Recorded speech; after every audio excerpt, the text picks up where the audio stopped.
Lethal Skies, Elite Pilot, Team SW. An early PS2 game. Let's take a look. Sorry, no intro, they crashed the emulator. Let's try some training first. The Tomcat sounds good. We don't have a Tomcat in aimStrike.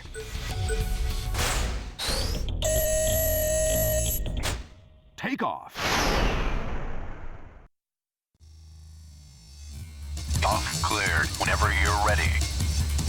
This doesn't look awful. All planes in the game use the same generic cockpit. There's the camera feed, the radar map, and the damage panel. Oh shit. This game uses pressure-sensitive buttons on the PS2. A hard press on the R1 and the L1 calls for the afterburner and the brake respectively.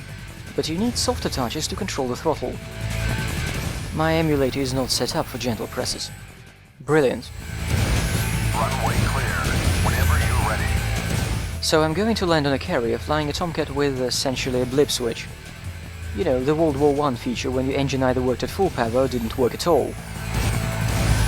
And it handles like ours. At low speed the planes in Lethal Skies develop a very strong tendency to dive. Even Energy Airforce doesn't get that extreme. And I've practiced for this. I landed once playing it on the console. Anyway, we're nearly there.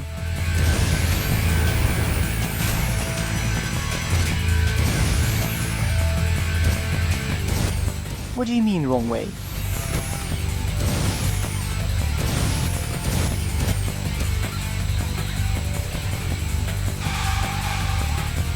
See? Easy. Okay, mission completed. My best landing so far. Here's the replay mode. I can't control the camera at all. But there is this flight analysis mode.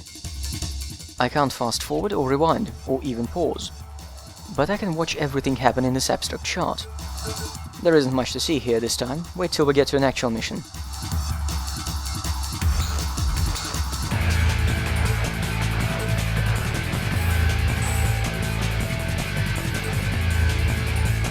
I'm sorry if the graphics look a bit blurry, I might have overdone it on the frame blending. However, this game turned out to be very unstable on my emulator setup. It crashed on boot 9 times out of 10 even when I enabled the cutscene skip hack. Katamari Damacy wasn't that picky. Maybe it crashed because I was running the game over an actual disc. Anyway, I wasn't too keen on fiddling with settings and re-recording.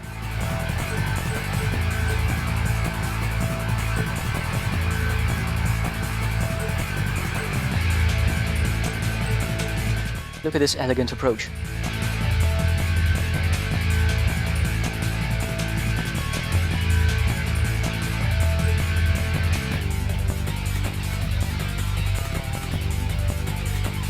Holy shit, look at the water.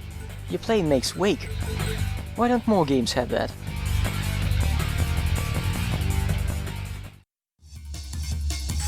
I think we're trained well enough. Let's try a proper mission.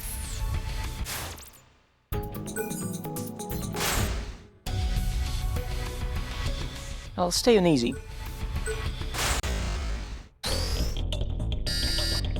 Yes, I got it the first time. No need to repeat. The defector crashed in Old New York before reaching Frontier Nation's territory. Last transmissions confirmed the defector had a disk containing military secrets.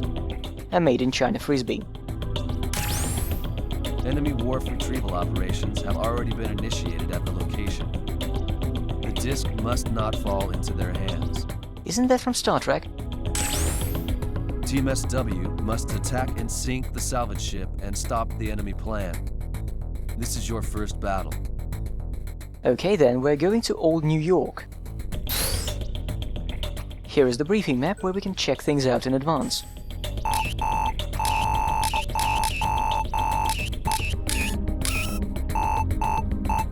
It even tells us how many missiles the enemy planes carry. And these destroyers have SAMs. Good to know.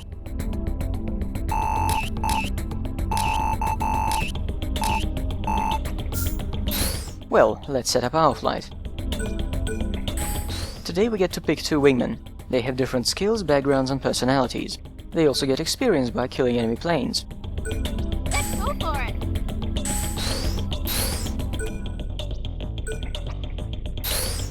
Now I have to pick from a pre-made loadout. Let's go with the classics. Let's go for it! Now the thing about wingman loadouts and Lethal Skies is that the loadout also defines their behavior during the mission. You have to set it up now and you can't give them orders once you start. I suppose they don't know how to use the radio. Let's do it. Most weapons in the game are fictional. The Newt is the Ace Combat all-purpose short-range missile. It's not that good, especially on the hardpoint that can carry heavier weapons.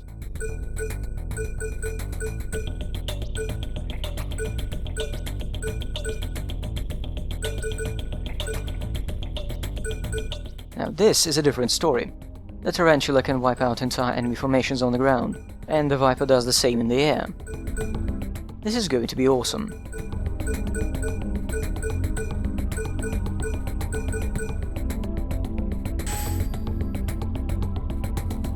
Off we go.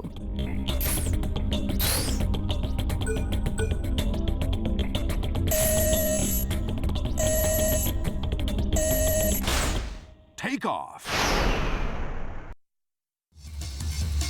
I cut the loading screens, but they're pretty short. Take off cleared whenever you're ready. No time. The enemy's found the defector. Right, on the left of the HUD we've got thrust, fuel and engine temperature. On the right is our current missile and the countermeasure counters. We don't have many. Chaff and flares are used automatically if you fail to evade the missile in any other way. Hey, is that...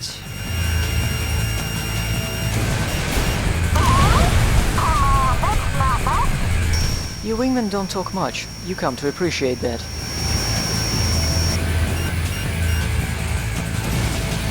Let's get that ship.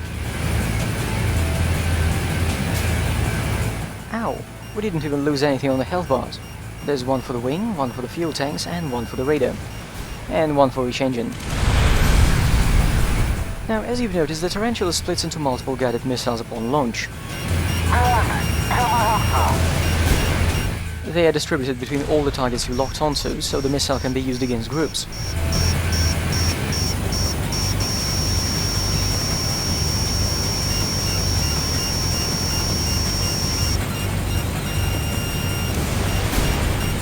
And that was the Viper. My chaff counter is looking really bad. Anyway, firing a Viper or Tarantula at a single unobstructed target hits them with every mini-missile in the pack. It hurts a lot. Crap, the lock-on time is too long. Note that my engine temperature is in yellow, nearing red. You don't explode if it hits 100, but your engine output drops noticeably. The afterburner becomes nearly useless. And without it it's even worse. 69 is the full dry thrust with a red overheat.